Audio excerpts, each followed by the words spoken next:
আসসালামু আলাইকুম ওয়া রাহমাতুল্লাহি ওয়া বারাকাতুহু।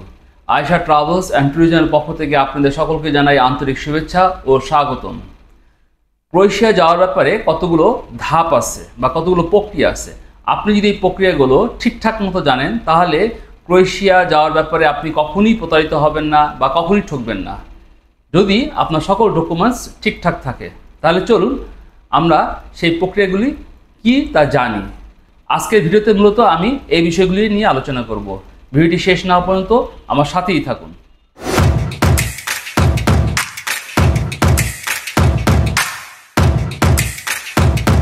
ক্রোয়েশিয়া যাওয়ার ব্যাপারে কতগুলো প্রক্রিয়া অনুসরণ করতে হয় যা ইতিমধ্যে আপনাদেরকে বলেছি। তো আমি প্রথম ধাপ, তৃতীয় ধাপ, তৃতীয় ধাপ এইভাবেই জিনিসগুলো আপনাদের সামনে তুলে ধরব। তো প্রথম ধাপে আপনাদেরকে যে কাজটা করতে হবে, প্রথম ধাপে আপনাদের দুটো কাজ করতে হবে। সেই দুটো কাজ কি? এক নম্বর কাজ হলো আপনার পুলিশ ক্লিয়ারেন্সটা লিগালাইজ করা। পুলিশ ক্লিয়ারেন্স লিগালাইজ করতে গিয়ে আপনাকে প্রথমেই যা করতে হবে, পুলিশ ক্লিয়ারেন্সটাকে ইন্ডিয়ার বাংলাদেশ হাই কমিশনে প্রথমে সেখান থেকে লিগালাইজ করতে হবে এবং বাংলাদেশ হাই কমিশন থেকে সেই পুলিশ ক্লিয়ারেন্সটি পরবর্তীতে আবার ক্রোয়েশিয়ান অ্যাম্বাসিতে পাঠাতে হবে। সেখান থেকে লিগালাইজ করে পুলিশ ক্লিয়ারেন্সটি আপনার কাছে পাঠিয়ে দিবে। এটা হলো একটি প্রক্রিয়া, প্রথম ধাপের প্রথম কাজ। আর দ্বিতীয় কাজ হচ্ছে, যখন আপনি পুলিশ ক্লিয়ারেন্সটি ইন্ডিয়াতে লিগালাইজ করার জন্য পাঠাচ্ছেন, ঠিক সেই সময় পাশাপাশি সময় আপনার ডকুমেন্টসগুলো ক্রোয়েশিয়াতে পাঠিয়ে দেবেন। অর্থাৎ ক্রোয়েশিয়ার যেখান থেকে আপনার ওয়ার্ক পারমিট ইস্যু হবে বা যেখান থেকে আপনি ওয়ার্ক পারমিট আনবেন সেখানেই আপনার ডকুমেন্টসগুলো পাঠিয়ে দেবে। এই দুটো কাজ আপনার প্রথম ধাপে করতে হবে। দ্বিতীয় ধাপের সবচেয়ে গুরুত্বপূর্ণ যে জিনিসটা হচ্ছে সেটা হচ্ছে সাবমিশন লেটার রিসিভ করা। সাবমিশন লেটার কি, এই জিনিসটা আপনাদেরকে ক্লিয়ারলি বুঝতে হবে।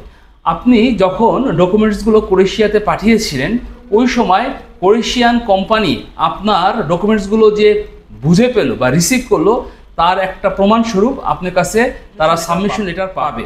আপনার পক্ষ থেকে এটা হলো সাবমিশন লেটার এবং তাদের পক্ষে হচ্ছে রিসিভ লেটার, অর্থাৎ তারা রিসিভ করেছে আর আপনি সাবমিশন করেছেন। তো এই সাবমিশন লেটার বা রিসিভ কপি পেতে প্রায় 20 থেকে 30 দিন সময় লাগে এবং 20 থেকে 30 দিন পরে আপনি এই সাবমিশন লেটার পাবেন। সাবমিশন লেটারটা কেন গুরুত্বপূর্ণ? কারণ সাবমিশন লেটারগুলো কিন্তু যারা শুধুমাত্র আপনার ওয়ার্ক পারমিট সেল করে, অর্থাৎ ক্রোয়েশিয়াতে এমন কিছু প্রতিষ্ঠান আছে যাদের ওয়েবসাইট আছে, ঠিকানা আছে, সব কিছুই আছে, কিন্তু তারা মূলত কিন্তু শুধু ওয়ার্ক পারমিট সেল করছে। তারা কিন্তু কখনই আপনাকে এই সাবমিশন লেটার দিবে না। এবং পাশাপাশি কিছু সাপ্লাই কোম্পানি আছে, যে সমস্ত সাপ্লাই কোম্পানিও আপনাকে এই সাবমিশন লেটার দিবে না। একমাত্র প্রকৃত যে কোম্পানিগুলো আছে এবং সঠিক কোম্পানি আছে, প্রতিষ্ঠিত কোম্পানি আছে, তারাই আপনাকে এই সাবমিশন লেটার দিবে। কেননা তাদের নিজস্ব ওয়েবসাইটে এই সাবমিশন লেটারগুলো তারা আপলোড করবে, আপনি এখানে বিষয়ে দেখতে পারবেন, অর্থাৎ বাংলাদেশি বিষয়ে দেখতে পারবেন। এবং যখন আপনি এই সাবমিশন লেটারগুলো পাবেন তখন আপনি বুঝবেন যে আপনার প্রতিষ্ঠানটি সঠিক এবং প্রকৃত। এবং এই সাবমিশন লেটার পাওয়া মানেই আপনি ওয়ার্ক পারমিট আপনি পাচ্ছেন, সঠিক ওয়ার্ক পারমিট পাচ্ছেন এবং ভিসা পাওয়ার সম্ভাবনা আপনার 99.99% হয়ে যাচ্ছে। সাবমিশন লেটারের উদাহরণস্বরূপ আমি স্ক্রিনে কিছু সাবমিশন লেটার দিয়ে দিচ্ছি, যে সাবমিশন লেটারগুলো দেখলে আপনি বুঝতে পারবেন এই সাবমিশন লেটারগুলো কেমন হয় এবং ওয়েবসাইটে কীভাবে আসে এবং কেমন দেখা যায়। আমি স্ক্রিনে 10টি সাবমিশন লেটার দিয়ে দিলাম।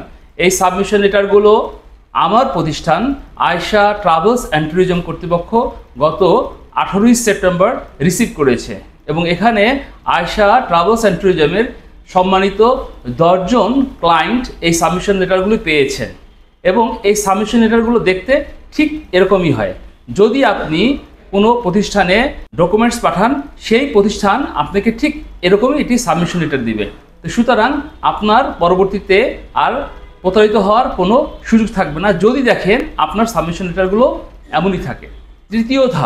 তৃতীয় ধাপে হলো যখন আপনি সাবমিশন লেটার পেয়ে যাবেন, ঠিক ওই মুহূর্তে যদি আপনার পুলিশ ক্লিয়ারেন্স রেডি থাকে, অর্থাৎ ইন্ডিয়া থেকে যদি আপনার পুলিশ ক্লিয়ারেন্সের লিগালাইজেশনের সকল প্রক্রিয়া সম্পূর্ণ হয়ে আপনার হাতে পৌঁছায় এবং আপনার সেই পুলিশ ক্লিয়ারেন্স আপনি যদি ওই মুহূর্তে ক্রোয়েশিয়াতে পাঠিয়ে দিতে পারেন, তাহলে আপনার পুলিশ ক্লিয়ারেন্স পরীক্ষা নিরীক্ষা করে বা তাদের অ্যাডমিনিস্ট্রেটিভ কাজগুলো সম্পন্ন করে আপনার কাছে ওয়ার্ক পারমিট পাঠিয়ে দিবে।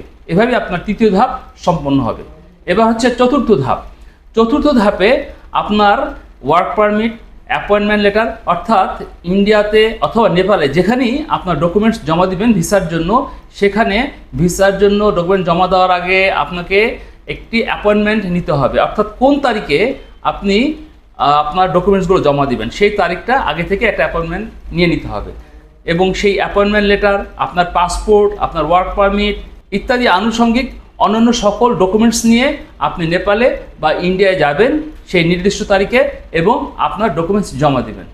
আপনার ডকুমেন্ট জমা দেওয়ার পর একটা নির্দিষ্ট সময় আপনাকে আপনার ভিসার সিদ্ধান্তের জন্য অপেক্ষা করতে হবে এবং আপনি যখন আপনার সিদ্ধান্ত পেয়ে যাবেন, সেটা ভিসা আপনি পান অথবা না পান, একটা সিদ্ধান্ত পাবেন এবং এই সিদ্ধান্ত পাওয়ার মাধ্যমেই কিন্তু আপনার ক্রোয়েশিয়ায় যাওয়ার ব্যাপারে আপনার প্রক্রিয়া সম্পন্ন হবে এবং এভাবেই আপনি আপনার ক্রোয়েশিয়া যাওয়ার সম্পূর্ণ প্রক্রিয়া সম্পন্ন করতে পারবেন।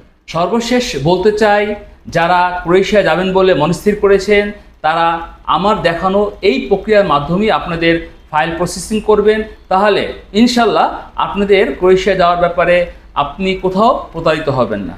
যারা মনে করছেন ক্রোয়েশিয়া যাবেন, আপনাদের মনো আশা পূর্ণ হোক এই প্রত্যাশা রেখে আজকের ভিডিও এখানেই শেষ করছি। যারা এতক্ষণ আমার সাথে এই ভিডিওতে ছিলেন তারা ভিডিওতে একটি লাইক দিবেন এবং এই ভিডিওর বার্তা সবার মাঝে ছড়িয়ে দিবেন। যারা আমার চ্যানেলটিকে সাবস্ক্রাইব করেছেন তাদেরকে অসংখ্য অসংখ্য ধন্যবাদ। আর যারা এখনও আমার চ্যানেলটিকে সাবস্ক্রাইব করেননি তাদেরকে অনুরোধ করব চ্যানেলটিকে সাবস্ক্রাইব করার জন্য এবং সাবস্ক্রাইব করে আমার পাশে থাকার জন্য। সকলেই ভালো থাকুন, সুস্থ থাকুন, নিরাপদে থাকুন। আল্লাহ হাফেজ।